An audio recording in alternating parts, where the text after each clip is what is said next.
Hi everybody, Miss Smith here. My first grade teacher at Doddridge County Elementary School in West Virginia. Today's one of my most favorite days that I have with my students, St. Patrick's Day. I just love looking for all those pesky leprechauns. Unfortunately, we're missing out on it together.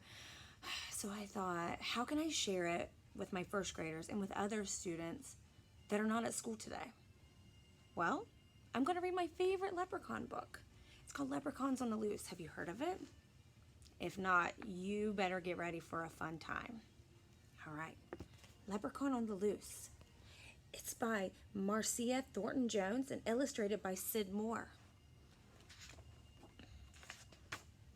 A leprechaun was loose in the classroom, and Sydney was the only one who knew it. Sydney saw teeny tiny green footprints on the floor. He followed them to the table where Mrs. Yoder had cupcakes for their St. Patrick's Day party. Sydney peeked inside the box. All the green icing had been licked off of the cupcakes.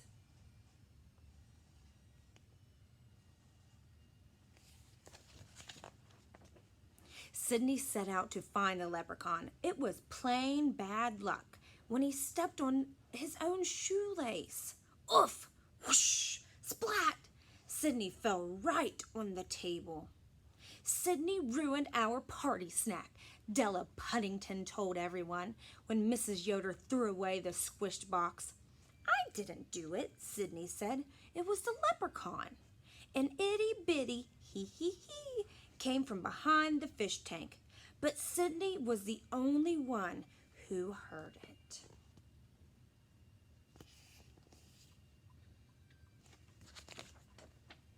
During reading time, Sydney noticed something was wrong with the fish. He sneaked into the back of the room and looked into the tank.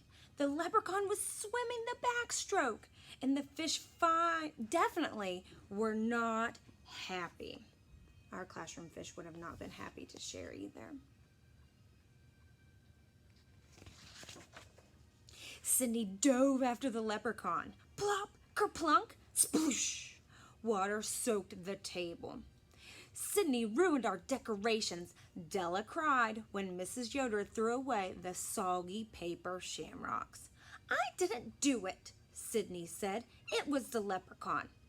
Sydney was sure he heard a tiny little ha ha ha as he mopped up the mess.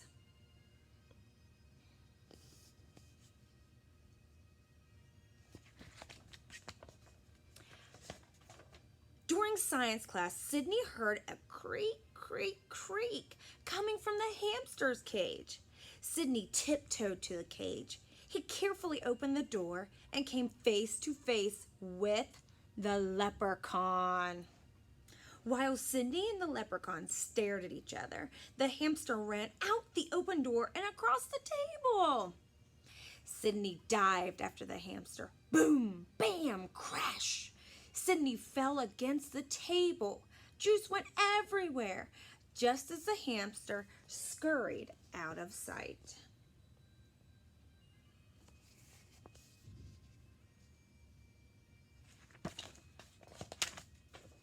Our juice is gone, Della said with a sniffle. So are the decorations and all of our cupcakes. Sydney ruined our St. Patrick's Day party. Sydney was sure he heard a faint tee-hee-hee from behind the stack of reading books.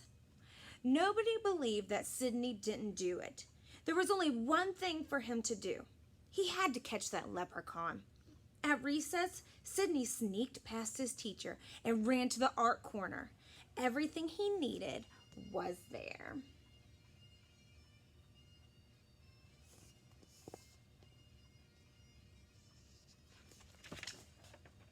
Sydney pounded and snapped and glued. Perfect, he said when he finished his leprechaun trap. Then he hurried into the lunchroom and looked through the lunch trays until he found a stinky tidbit of corned beef. Ooh.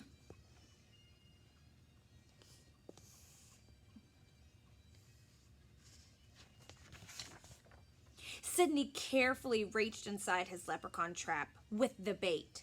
Just then, his foot knocked into the back of the trap. Swish, clang, zing! Sydney was caught inside. He heard the tippity-tappity-tippy of itty-bitty boots. I do believe I've caught me a boy, that I have, said the leprechaun with a grin. Let me out, Sydney begged. The tiny man scratched under his tall green hat.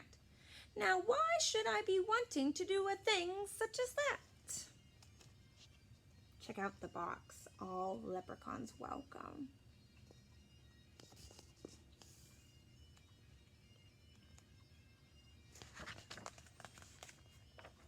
Sydney thought fast. Come closer and I'll tell you a secret, he said. Secret? I love secrets, said the leprechaun as he inched forward. That's when Sydney made his move. He reached out and tickled the leprechaun right under his chin.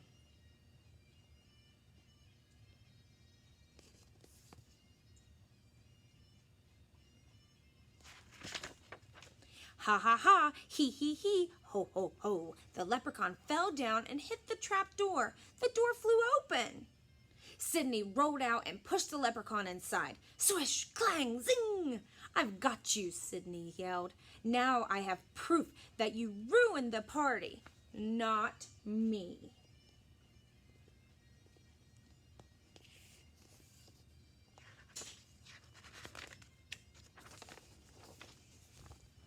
Party, said the little man. I'll make you a deal. Let me go and I'll save the party. Then I'll be gone and you'll never see me again. How can a leprechaun save our party? Sydney asked. With me, treasure, of course. Should he keep the leprechaun and prove he didn't ruin everything? Sydney wondered. Or should he let the leprechaun go home and save the party for all of his friends?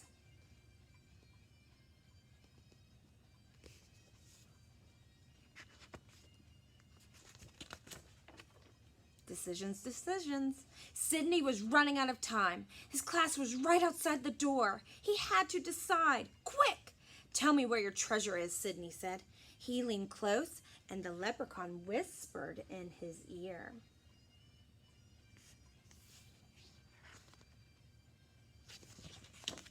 Do you think the leprechaun really told him where his treasure is? Sydney knew a deal was a deal. He opened the trap door and watched the leprechaun climb out. The leprechaun turned one last time and tipped his hat at Sydney. Then the teeny tiny man slipped out the window and was gone. Sydney found the treasure right where the leprechaun said it would be. It was just what he needed to save the party.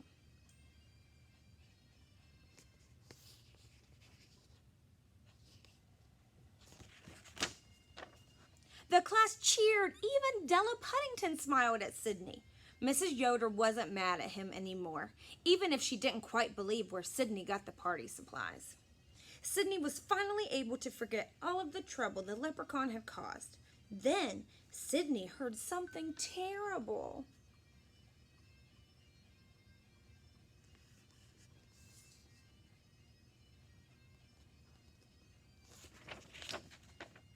Excuse me, lad, said a tiny voice from behind. Sydney's box of crayons. I'm looking for me brother. Have you seen him anywhere? Let the shenanigans continue. Well, I hope you guys enjoyed Leprechaun on the Loose. Now I have a question for you. What would you do if you found a leprechaun in your classroom or your house? What kind of trap would you make to catch the leprechaun? What would you do if you did catch the leprechaun? I would love if you would write me a letter or a story. You can mail it to me at Doddridge County Elementary School in West Union, West Virginia. I would love to hear from you. All right, thanks guys for spending some time with me. Happy St. Patrick's Day.